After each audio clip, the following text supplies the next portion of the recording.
சற்று முன் வெளியான தகவல், வங்கி கணக்கிற்கு நேரடியாக ரூபாய் 5000 அது சொல்ல பார்க்க போகிறோம். நீங்கள் நம்ம சேனல் சப்ஸ்கிரைப் பண்ணாமல் இருந்தால் மறக்காமல் லைக் பண்ணிக்கோங்க, சப்ஸ்கிரைப் பண்ணிக்கோங்க. வாங்க வீடியோக்குள்ள போகலாம். உங்கள் முதன்மை காலத்தில் மாதம் ரூபாய் 5000 செலுத்தும் அரசு திட்டம் ஒன்று உள்ளது. அதுவும் அமைப்பு சாரா தொழிலாளர்களுக்கு ஓய்வு காலத்தில் வங்கி கணக்கிலேயே இந்த நிதி செலுத்தப்படும். அது என்ன திட்டம், இதில் எப்படி சேரலாம் என்று பார்க்கலாம். இந்த திட்டத்தின் பெயர் அடல் பென்ஷன் யோஜனா திட்டமாகும். இது வருமான வரி செலுத்தாத 18 முதல் 40 வயதுப்பட்ட சேமிப்பு கணக்கு வைத்திருப்பவர்களுக்கு முதியோர் வருமான பாதுகாப்பு திட்டமாகும்.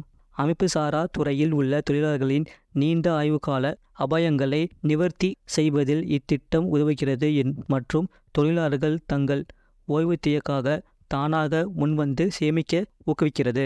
ஏபிஒய் திட்டத்தின் நோக்கம், இத்திட்டம் முக்கியமாக ஏழைகள், தாழ்த்தப்பட்டோர் மற்றும் அமைப்பு சாரா துறையில் உள்ள தொழிலாளர்களை இலக்காக கொண்டது. இத்திட்டத்தின் பலன்கள்: சந்தாதாரர் 60 வயதை அடையும் போது பின்வரும் 3 நன்மைகளை பெறுவார். சந்தாதாரர் குறைஞ்சபட்ச ஓய்வூதிய தொகை ஏபிஒய் இன் கீழ் ஒவ்வொரு சந்தாதாரரும் உத்தரவாதமாக ஓய்வூதிய ரூபாய் மாதம் 1000 அல்லது 2000, 3000, 4000 அல்லது 5000 வரை 60 வயதுக்கு பிறகு இறக்கும் வரை வழங்கப்படும். வாழ்க்கை துணைக்கு உத்தரவாதம் அளிக்கப்பட குறைஞ்சபட்ச ஓய்வூதிய தொகை. சந்தாதாரரின் மறைவுக்கு பிறகு சந்தாதாரரின் வாழ்க்கை துணை சந்தாதாரரின் அதே ஓய்வூதிய தொகையை இறக்கும் வரை பெறுவதற்கு உரிமையுடையவர். சந்தாதாரரின் நாமினிக்கு ஓய்வூதிய செல்வத்தை திரும்ப பெறுதல். சந்தாதாரர் மற்றும் மனைவி இருவரின் மறைவுக்கு பிறகு சந்தாதாரரின் நாமினி சந்தாதாரரின் 60 வயது வரை திட்டமிடப்பட்ட ஓய்வூதிய செல்வத்தை பெற உரிமையுடையவர்.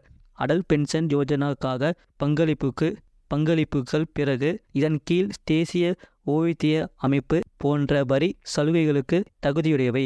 60 ஆண்டுகளுக்கு முன் சந்தாதாரர் இருந்தால் சந்தாதாரரின் ஏபிஒய் கணக்கில் பங்களிப்பை தொடர் சந்தாதாரரின் மனைவிகளுக்கு விருப்பம் இருக்கும் பட்சத்தில் தொடரலாம். இது மீதமுள்ள காலத்துக்கு துணைவரின் பெயரில் பராமரிக்கப்படும். சந்தாதாரர் 60 வயதை எட்டியிருப்பார். சந்தாதாரரின் மனைவி இறக்கும் வரை சந்தாதாரரின் அதே ஓய்வூதிய தொகையை பெற சந்தாதாரரின் மனைவிக்கும் உரிமை உண்டு. இல்லை என்றால் திட்டத்தை நிறுத்திவிட்டு மனைவி திட்டத்தின் பலன்களை பெற தொடங்கலாம்.